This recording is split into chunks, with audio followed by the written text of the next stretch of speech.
Yeah, do classical Hebrew if you want to do, because you can do it. You can do it, and the rest. I mean, I can't just take a text without a dictionary totally, but you can work. You can deal with it. None of them you'll ever learn if you want to speak Hebrew or Arabic like a native in Israel or Arab worlds. You'll never be able to do it unless you've been sleeping with a partner of the opposite sex who speaks that for 4 or 5 years. So then you might be able to do it, but you'll never do it as a visitor. You've got to have intimate contact with someone on a day-to-day basis to do it. I'm sure Chinese is the same. It's probably very difficult for a non-Chinese person or a Japanese person to learn. You know, and I know many Chinese people who go to these schools on the weekends where they have to learn these languages. Their parents want them to keep the culture up. It's a real chore. I mean, it's really tough. Of course, they've got people at home who can still speak it, so that helps. But you know, these things are not easy to do, and you'll never do it as a native speaker without someone intimate around you speaking. I realized when I was about 20-some-odd years old that I never was going to do it. I never had an Arab girlfriend or a Hebrew girlfriend or anything like that, and I knew that I could never get the intimacy with someone close enough to be able to do that without that situation. It's hard to be hard to be. But to read it, yeah. Study it. Don't even try to master the spoken language. Do it, but don't think you're going to be able to do it without years and years and years of practice. Now, French and Italian, those are easy because they're like English. They have slight variations, but you say, what, French, Italian like English? Yeah, they are. They work like English. There are lots of common words. French and English have many common words. Fondation, foundation, école, school, I mean, there's all kinds of words that are almost exactly the same. So, I mean, that you can do. And of course, if you speak French or Spanish or Italian, then you immediately can speak the other 3 languages with almost 2 or 3 months of work, nothing to it. Because they're all Latin languages based on the same.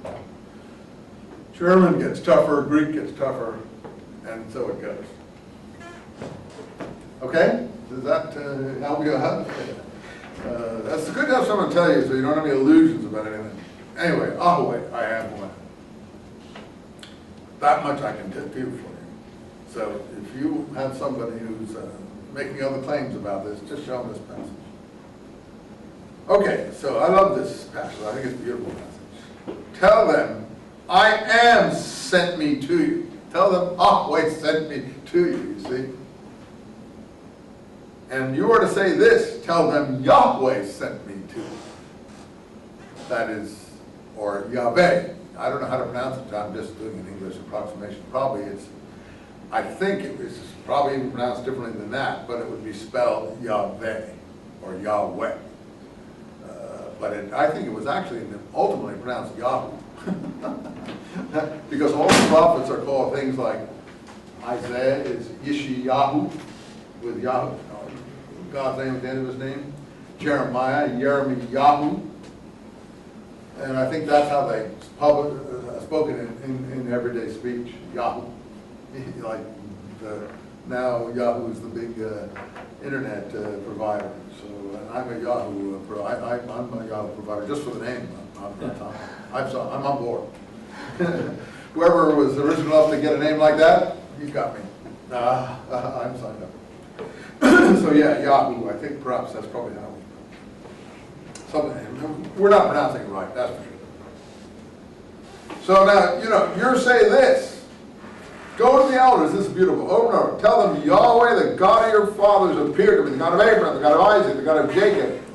And that he's visited and seen the suffering there, that Yahweh, the God of the Hebrews, has come to meet us. Tell them you want to go out in the wilderness, 3 days' journey. And if this doesn't happen, I'm going to strike the Egyptians with a mighty hand. And I'm going to work wonders there. And I will give this people, line 21, such prestige in the eyes of the Egyptians that they will not go empty-handed. And this is really interesting. They will go adorned and they will plunder the Egyptians when they go out.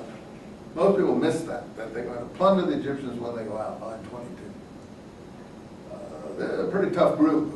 going to go out, going to get out. Now, I don't know how much this is true or not, but one last thing about the plundering. I think that comes in because somebody was going to say, when they're out in the wilderness, how do they make this rich ark with all these rich materials and all this jewelry and different tapestries and you know, things that they claim that they have there to make this wonderful Ark of the Covenant that they tell you all about here? Well, the answer is they plundered the Egyptians when they went out. That's the answer that the text gives you. So the text is already providing you with that answer in advance to some problem that you may see. Well, we go on here. And so, oh God, look, suppose they will not listen. A little like Abraham arguing with God in the Sodom and Gomorrah stories.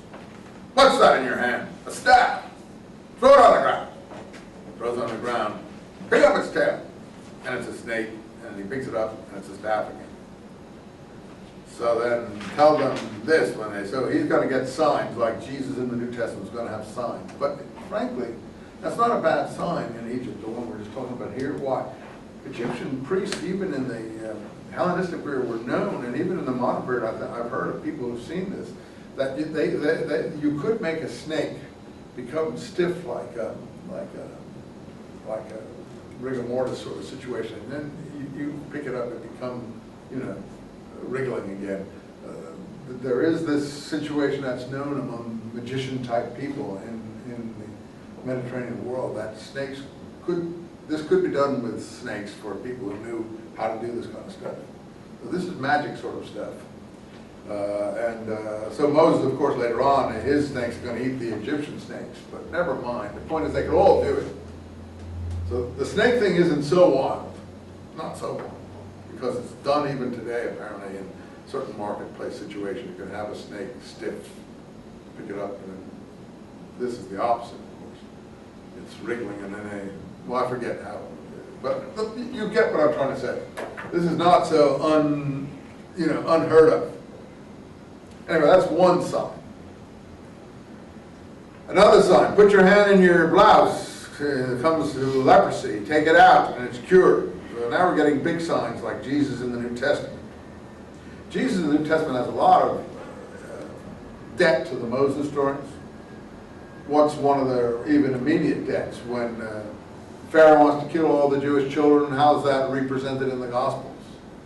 Herod wants to kill all the Jewish children. So just like Moses escapes, Jesus escapes.